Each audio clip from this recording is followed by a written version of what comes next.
여러분을 축복합니다. 오늘도 주님 안에서 승리하는 하루가 되시길 원하고요. 오늘 173쪽에서 봅니다. 삶의 모습.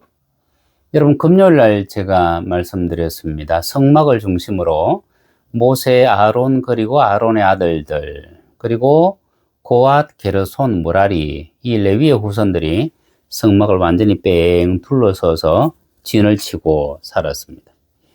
여러분, 이 세막포장 밖에서 보여지는 그 모세를 포함한 레위 지파의 삶은 하나님의 백성으로서 어떻게 살아가고 있는지를 아주 적나라하게 다 보여줍니다. 여러분, 이 세마포장은 높이가 한 2.2m 정도 되고요. 다 흰색입니다.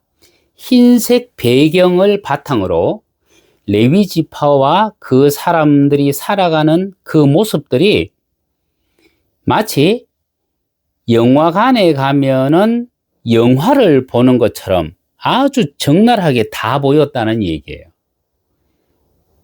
이 고앗이라는 이름의 뜻은 연합한다, 게르손이라는 이름의 뜻은 안식한다, 그리고 머라리라는 이름의 뜻은 고통스럽다라는 뜻이에요.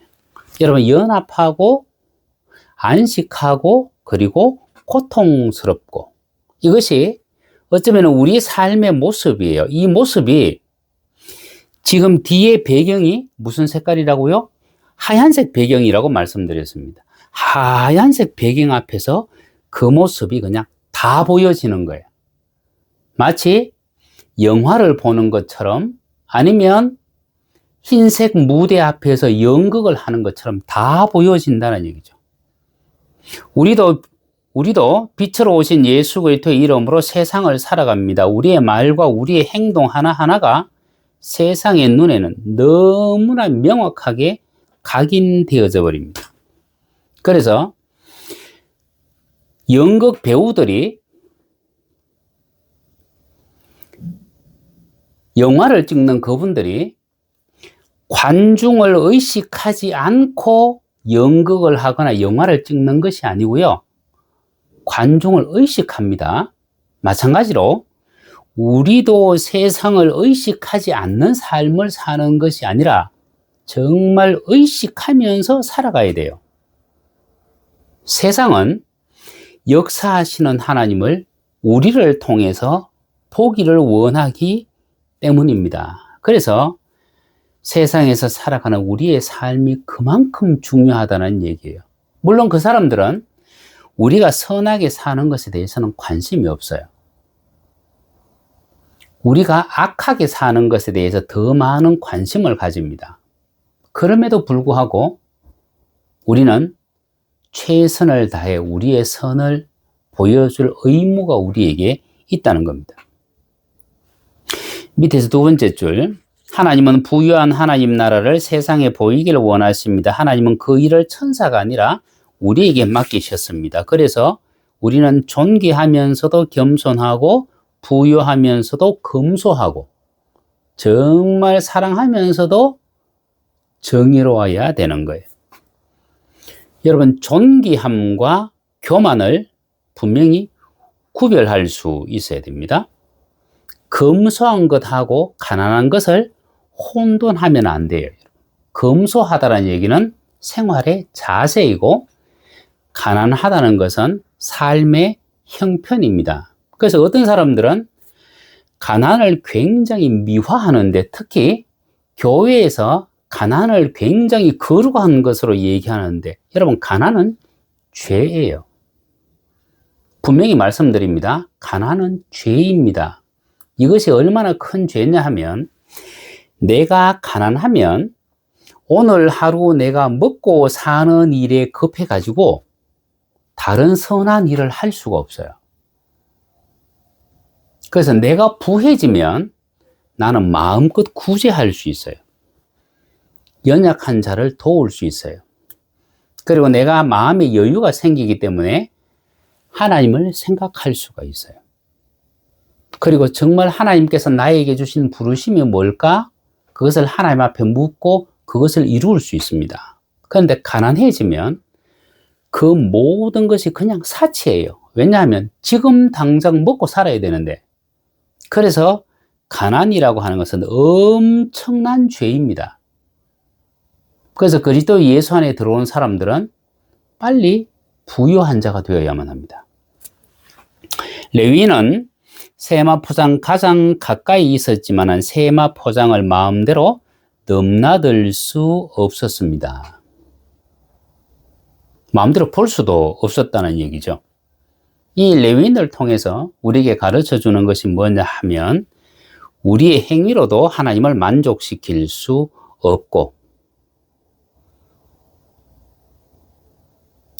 우리의 어떤 연합된 힘으로도 하나님을 만날 수 없고요. 이걸 오해하지 않아야 됩니다. 하나님을 만날 수 있는 길은 저 동쪽에 나 있는 저 문으로 들어가는 것 외에 방법이 없어요.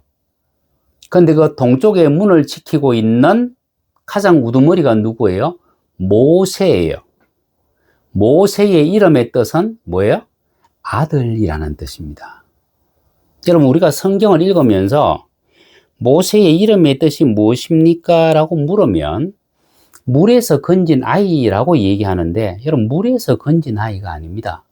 모세의 이름의 뜻은 아들입니다. 그래서 애굽에 있는 그 왕들의 이름 가운데도 보면 투트 모세라고 하는 사람이 있었습니다. 투트라는 얘기는 지혜예요. 지혜의 아들이라는 뜻이고 우리가 보통 람세스라고 얘기하는데 람세스의 원래 이름은 라모세입니다. 라는 태양입니다. 태양의 아들이라는 뜻입니다. 그런데 출애굽기에서 모세라는 이름을 설명하면서 왜 물에서 건진 아이라고 했을까? 여러분, 한 아이가 물에 빠져 지금 죽을 지경입니다. 그런데 보니까 그 아이의 부모가 없습니다. 그런데 그 아이를 내가 살렸습니다. 그 아이를 내가 살렸으면 그 아이에 대한 생사박탈권은 나에게 있습니다. 그 아이를 내 종으로 삼을 수도 있습니다. 그 아이를 누구에게인가 줘버릴 수도 있습니다. 그 아이를 내 아들로 삼을 수도 있습니다. 바로의 공주가 모세라고 하는 이름을 불러주었을 때 그 옆에 물에서 건져내었습니다 라고 기록되어 있는 것은 아들을 삼은 근거를 얘기하는 거예요. 다시 여러분, 이 본문으로 돌아와서 저 동쪽에 성막으로 들어갈 수 있는 그 문을 지키는 자가 누구예요? 아들이에요. 이 얘기는 우리가 하나님을 만나는 방법은 유일한 길은 하나님의 아들을 통해서만 만날 수 있다는 얘기예요. 우리의 어떤 선, 우리의 어떤 지혜, 우리의 어떤 능력, 그것으로는 결코 하나님을 만날 수 없다. 그런데 이것을 모르면 어떤 사람들은 몸을 학대하고 고통스럽게 함으로써 하나님을 만족시킬 수 있다고 생각하고 어떤 사람은 금식을 하면서 그 종교적인 열심으로 하나님을 만날 수 있다라고 생각을 해요. 그런데 다른 방법은 없습니다. 그래서 우리가 어렸을 때 착실하게 예배에 참석하고 교회에 정말 열심히 봉사했던 많은 사람들이 오늘날 교회를 다 떠나버리고 없잖아요.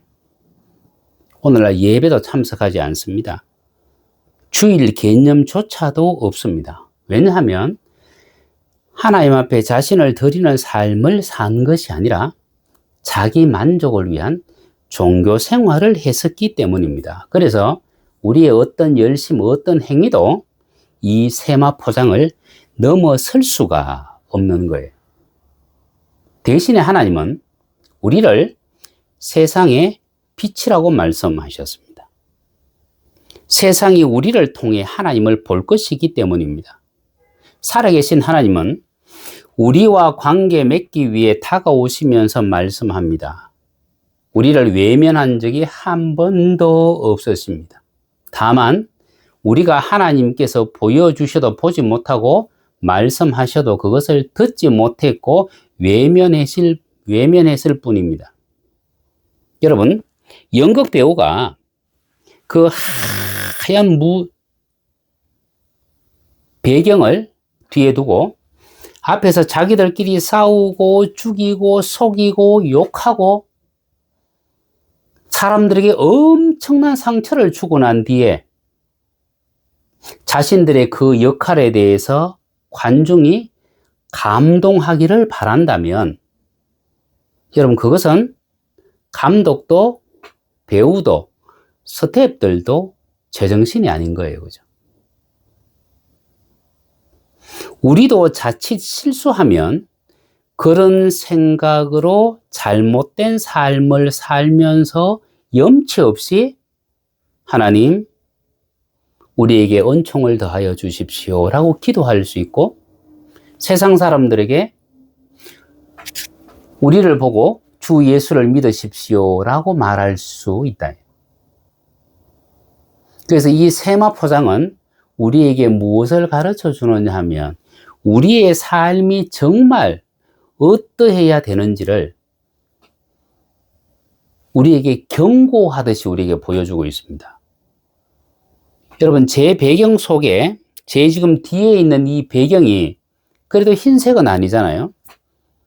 그럼에도 불구하고 여기에 보면 지금 여러분 가습기에서 수증기가 올라오는 것도 여러분 다 보일 거예요. 싹 다 보입니다. 근데 이것이 만약에 하얀색이라고 생각을 한번 해보십시오. 하얀색이에요. 그런데 우리의 행적은 마치 볼펜으로 기록을 하듯이 이 하얀 막에 전부 다 새겨진다 그러면 우리는 얼마나 조심성 있게 그리고 얼마나 거룩하게 하나님 앞에서 살아야만 되겠습니까? 고앗과 게르손과 머라리 이 세 지파는 하나님 앞에서 우리가 얼마나 조심성 있게 살아가야 될까? 동시에 주변에 있는 사람들에게 어떠한 모습으로 자신들이 비춰지는지를 항상 고민하고 각성하고 그것을 고쳐야 될 것을 우리에게 가르쳐줘요. 그래야 우리는 세상 속에서 빛이 되어질 수 있고 하나님을 대신하는 자로서 세상 속에서 살아갈 수 있기 때문입니다.